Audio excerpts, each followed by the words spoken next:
అందరికీ స్వాగతం. అందరూ బాగున్నారా?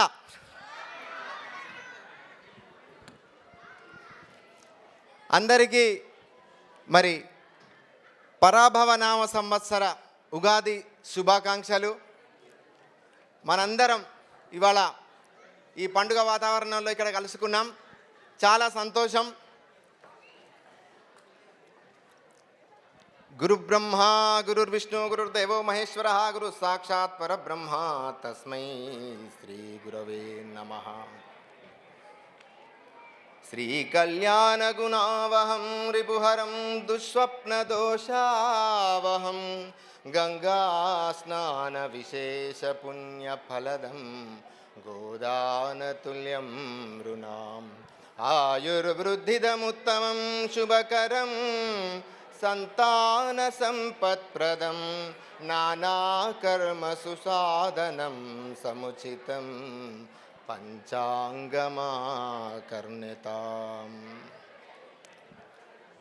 మరి ఈ ఉగాదిలో ఎట్లా వచ్చిందంటే, ఉగాది అనగా ఉగా అంటే నక్షత్రం యొక్క గమనం. ఈ నక్షత్ర గమనానికి ఆది ఉగాది అంటే సృష్టి ఆరంభమైనటువంటి ఈ ఉగాది రోజు మరి ఈ యొక్క ఉగాదిగా మారింది. ఉగాది శబ్దానికి ప్రతిరూపంగా ఈ విధంగా ఉగాది రూపొందింది. ఉగాది అంటే అందరికీ గుర్తు వచ్చేది తెలుగువారి పండుగ. తెలుగు సంవత్సరం ఈ రోజు నుంచే ప్రారంభమవుతుంది కాబట్టి ఇది తెలుగువారి పండుగ గుర్తింపు తెచ్చుకున్నది. చైత్ర శుద్ధ పాడ్యమి నాడు వచ్చే ఈ పర్వదినానికి ఎంతో ప్రాముఖ్యత ఉన్నది. నూతన సంవత్సరంలో రాశి ఫలాలు గ్రహస్థితులు ఎలా ఉన్నాయో తెలుసుకొని మరి వాటికి ఏ విధమైనటువంటి శాంతి జరిపించుకోవాలా, సుఖంగా ఉండేందుకు ఈరోజు పంచాంగ శ్రవణాన్ని కూడా చేస్తారు. మరి ఈ ఇంతకు ముందుగా చెప్పుకున్నటువంటి ఈ పంచాంగ శ్రవణం వల్ల ఎటువంటి ఫలితం కలుగుతుందో అని చెప్పేసి ఈ శ్లోకం వల్ల తెలుస్తుంది. గంగా స్నాన ఫలితం కూడా కలుగుతుంది. దుఃస్వప్న దోషాలు ఏదైతే ఉంటాయో అవన్నీ కూడా తొలగిపోయి సంతాన సంపత్ప్రదంగా ఉంటుంది అని చెప్పేసి ఈరోజు ఈ యొక్క ఉగాది రోజున పంచాంగ శ్రవణాన్ని కూడా మనం చేసుకుంటాం. శుక్లపక్ష పాడ్యమి రోజున ఆ విధాత ఈ జగత్తును సృష్టించాడని చెప్పేసి నమ్ముతారు. సూర్యోదయ వేళల్లో బ్రహ్మదేవుడు సృష్టించాడని చెప్పేసి అంటారు. అంటే కాలగ్రహణాన్ని గ్రహ నక్షత్ర ఋతు మాస వర్ణ వర్షాదికులన్నీ కూడా మరి యొక్క బ్రహ్మదేవుడు ఈ రోజు నుంచే వర్తింపజేస్తాడని చెప్పేసి కూడా నమ్మకం. అంతేకాకుండా ఈరోజు నుంచి వసంత ఋతువు కూడా ఈరోజు నుంచే ప్రారంభమవుతుంది. అందుకే నూతన జీవితానికి నాందిగా ఉగాది పండుగను కూడా జరుపుకుంటారు. ఉగాది రోజు ఉగాది పచ్చడి యొక్క ప్రాముఖ్యత మరి ఈ జీవితంలో జరిగే అనుభవాలన్నిటినీ కూడా ఈ యొక్క ఉగాది పచ్చడి మనకు తెలుపుతుంది. అంటే తీపి, ఉప్పు, చేదు, పులుపు, వగరు, కారం ఇవన్నీ కూడా మన జీవితంలో ఆనందానికి, ఉత్సాహానికి, బాధకు ఓర్పుగా వ్యవహరించే వాటన్నిటిని కూడా మనకు నేర్పుతుంది. మరి ఈ యొక్క పరాభవ నామ సంవత్సరం ఇది చూడంగానే అందరు కూడా ఏదో ఇదేదో పరాభవం అని చెప్పేసి నెగిటివ్గా భావించవద్దండి. ఎందుకంటే ఈ పరాభవం ఎవరికి అని అంటే ఎవరైతే ధర్మబద్ధంగా నడుచుకోరో వారికే పరాభవం. అందుకని ఎవరు కూడా భయపడాల్సిన అవసరం లేదు. ఎవరు కూడా మరి ధర్మంగా ఆచరించే వారికి, తోటి వారికి, చేతనైన సాయం చేసే వారికి ఎటువంటి పరాభవం కూడా ఉండదు. మరి ఈ యొక్క పరాభవ నామ సంవత్సరంలో నవనాయకులు ఎవరనేది కూడా మనం తెలుసుకుందాం. ఈ యొక్క సంవత్సరానికి రాజు గురుడు. ఈ రాజు గురుడు అవడం వల్ల బ్రాహ్మణులందరూ కూడా కర్మాసక్తులై ధర్మయుక్తులై ఉంటారు. మరి రాజు తర్వాత మంత్రి కుజుడు. మంత్రి కుజుడు అవడం వల్ల రాజులకు యుద్ధ భయం కలుగుతుంది. ఆల్రెడీ మనం చూస్తూనే ఉన్నాము. సేనాధిపతి చంద్రుడు సేనాధిపతి అవ్వడం వల్ల అధిక వర్షము, అతి వెలలును, గోవులు సమృద్ధిగా పాలిస్తూ ఉంటాయి. తర్వాత సస్యాధిపతి గురుడు అవడం వల్ల ఎవలు, గోధుమలు, శనగలు పరిపూర్ణంగా కూడా పండుతాయి. ధాన్యాధిపతి బుధుడు అవ్వటం వల్ల మధ్యమ వృష్టి, తక్కువ వాయుపీడిత మేఘాలు కూడా కరిగి ఉంటాయి. మరి అర్ఘ్యాధిపతి చంద్రుడు అవటం వల్ల పంటలన్నీ కూడా వృద్ధి చెందుతాయి, వస్తువులకు అధిక ధరలు పెరుగుతాయని చెప్పేసి పంచాంగం ద్వారా మనకు తెలుస్తుంది. మేఘాధిపతి ఎవరయ్యా అంటే చంద్రుడు. చంద్రుడు మేఘాధిపతి అవ్వడం వల్ల గోవులన్నీ కూడా సమృద్ధిగా పాలిస్తాయి. తర్వాత రసాధిపతి శని అవ్వడం వల్ల నెయ్యి, నూనె, బెల్లము, తేనె మొదలైనటువంటి వాళ్ళన్నిటి కూడా ధరలు పెరుగుతాయి. నీరసాధిపతి చివరిదైనటువంటి నీరసాధిపతి గురుడు అవటం వల్ల రత్నము, బంగారము, ధాన్యములన్నిటినీ కూడా మరి ధరలు పెరుగుతాయి.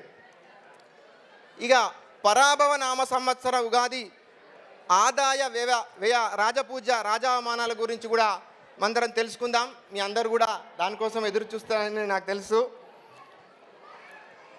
ముందుగా మేషరాశి వారికి ఈ సంవత్సరం 11 ఆదాయం, వ్యయం 5 బాళ్ళుగానున్నది. ఆ విధంగానే రాజపూజ రాజావమానాలు చూసుకుంటే రాజపూజ్యం 2 బాళ్ళు, అవమానం 4 బాళ్ళు. తరువాత వృషభ రాశి వారికి ఆదాయం 5 పాళ్ళు, వ్యయం 14 పాళ్ళు. రాజపూజ్యం 5 పాళ్ళు, అవమానం 4 పాళ్ళుగానున్నది. తర్వాత మిథున రాశి వారికి ఆదాయం 8 పాళ్ళు, వ్యయం 11 పాళ్ళు. రాజపూజ్యం 1 పాలు, రాజావమానం 7 పాళ్ళుగానున్నది. తర్వాత కర్కాటక రాశి వారికి ఆదాయం 2 పాళ్ళు, 1 పాలు, వ్యయముగను 11 పాళ్ళు వ్యయముగనున్నది. తర్వాత రాజపూజ్యం 4 పాళ్ళు, అవమానం 7 పాళ్ళుగానున్నది. తర్వాత వచ్చేది సింహరాశి వారికి ఆదాయం వ్యయం సమముగా 5 పాళ్ళుగానున్నది. ఆ విధంగానే రాజపూజ రాజావమానాలు కూడా 7 పాళ్ళుగా సమముగానున్నది. తర్వాత కన్యా రాశి వారికి 8 పాళ్ళు ఆదాయం, 11 పాళ్ళు వ్యయము. తర్వాత రాజపూజ రాజావమానాలు 3 పాళ్ళుగా సమముగానున్నది ఈ సంవత్సరం. తర్వాత తులారాశి వారికి 5 పాళ్ళు ఆదాయం, 14 పాళ్ళు వ్యయము. రాజపూజ్యం 6 పాళ్ళు, అవమానం 3 పాళ్ళు. తర్వాత ఈ సంవత్సరం వృశ్చిక రాశి వారికి ఆదాయం 11 పాళ్ళు, వ్యయం 5 పాళ్ళు. ఆ విధంగానే రాజపూజ్యం 2 పాళ్ళు, 6 పాళ్ళు, రాజావమానం. మరిక తర్వాత వచ్చినటువంటి ధనుస్సు రాశి వారికి ఆదాయం 14 పాళ్ళు, వ్యయం 11 పాళ్ళు. రాజపూజ్యం 5 పాళ్ళు, అవమానం 6 పాళ్ళు. మరిక మకర రాశి వారికి చూసుకున్నట్టయితే ఆదాయం 2 పాళ్ళు, 8 పాళ్ళు వ్యయము. రాజపూజ రాజావమానాలు చూసుకున్నట్టయితే 1 పాళ్ళు, అవమానం 2 పాళ్ళు. తర్వాత కుంభరాశి వారికి కూడా సమముగా ఈ సంవత్సరం ఆదాయం 2 పాళ్ళు, వ్యయం 8 పాళ్ళుగాను ఉన్నది. రాజపూజ్యం 4 పాళ్ళు, 2 పాళ్ళు, అవమానంగా ఉన్నది. చివరిదైనటువంటి మీనరాశి వారికి 14 పాళ్ళు ఆదాయం, వ్యయం 11 పాళ్ళు, రాజపూజ్యం 7 పాళ్ళు, 2 పాళ్ళు, అవమానముగానున్నది. మీరందరూ కూడా మరి ఈ పరాభవనామ సంవత్సరంలో ధర్మబద్ధంగా ఉండి చైతన్యమైన వారికి కాస్త తోచినంతలో సహాయం చేసి వారందరికీ కూడా సహకారం చెందినట్టయితే మీకు ఎటువంటి కూడా దుష్ఫలితాలు కలగవు. తోచినంతలో అందరికీ కూడా సహాయం చేయండి, ధర్మబద్ధంగా నడవండి, మీ అందరికీ కూడా శుభం కలుగుతుంది. జై శ్రీరామ్. శుభం. పూజా కార్యక్రమాన్ని శ్రద్ధగా నిర్వహించి పంచాంగ శ్రవణం చేసిన మహేంద్ర శర్మ గారికి మా హృదయపూర్వక ధన్యవాదములు. మీ భక్తి, సేవాభావం, సమర్పణ భావం ఈ ఉగాది వేడుకకు మరింత శోభను చేకూర్చాయి. Thank you so much Mahendra Sharma గారు. నాకైతే మీ పంచాంగం విన్నాక అప్పుడే క్లారిటీ వస్తుందండి, కష్టే ఫలి అని చెప్పి. సో మన ఎఫర్ట్స్ మనం ఇస్తే మనకు వచ్చే రిజల్ట్ ఆటోమేటిక్గా వస్తుంది అని చెప్పి. థ్యాంక్ యూ సో మచ్ అండి. దయచేసి అందరూ కామ్గా కూర్చోవాలని కోరుకుంటున్నాము. మధ్యలో చాలా గ్యాప్స్ ఉన్నాయి, ప్లీజ్ ఫిల్ చేయండి. అందరూ ప్లీజ్ అండి కొంచెం నిశ్శబ్దంగా ఉండండి, ఎస్పెషల్లీ ఎవరైనా వచ్చి గెస్ట్ లెక్చర్ ఇస్తున్నప్పుడు ప్లీజ్. అగైన్ మనకిప్పుడు ఒక సెగ్మెంట్ అయిపోయిందండి. Next we welcome to the most colourful, most energetic and most delicious festival of the year, Ugadi 2026. Ugadi అంటే కొత్త ఆరంభం. ఇది కేవలం పండుగ మాత్రమే కాదు, మన సంస్కృతి, సంప్రదాయాలు, ఆశలు, ఆనందాలు అన్నీ కలిసిన ఒక అందమైన వేడుక. మన సంస్కృతి, మన విలువలు ఇవన్నీ విదేశాల్లో ఉన్న మనల్ని ఒక కుటుంబంలా కట్టిపడేస్తాయి. అంటే ఇది అతిశయోక్తి కాదు. ఈరోజు ఇక్కడ మనం స్టాక్హోమ్లో ఒకే చోట చేరి ఉగాదిని ఇంత అద్భుతంగా జరుపుకోవడం నిజంగా చాలా ఆనందంగా ఉంది. సో ప్రశాంతి, మన స్వీడన్లో ఉన్న ఈరోజు హాల్లో ఈ జనాన్ని అందరినీ చూస్తుంటే నాకైతే గచ్చిబౌలి క్రౌడ్ స్టేడియం గుర్తొస్తుంది. మీరేమంటారు? కరెక్ట్గా చెప్పావు పవన్. ఐ థింక్ స్టాక్హోమ్ కూడా తెలుగు ఫెస్టివల్ వైపు వచ్చేసింది.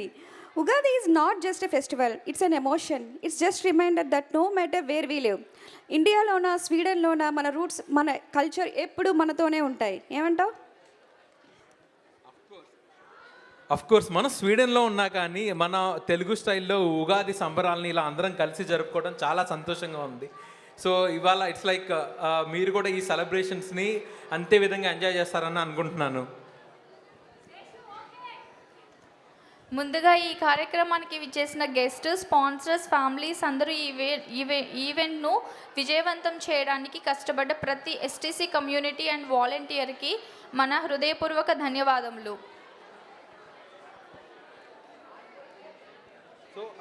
And today's welcome note is all about celebrating that unity. So dear guests, dear families and kids, thank you for being here and making this event so special. కొంచెం seats మధ్యలో place వదలకుండా కూర్చుంటారా అందరూ? కొంచెం spaces అడ్జస్ట్లో ఇస్తే next వచ్చి కూర్చునే వాళ్ళకి ఈజీగా ఉంటుందండి.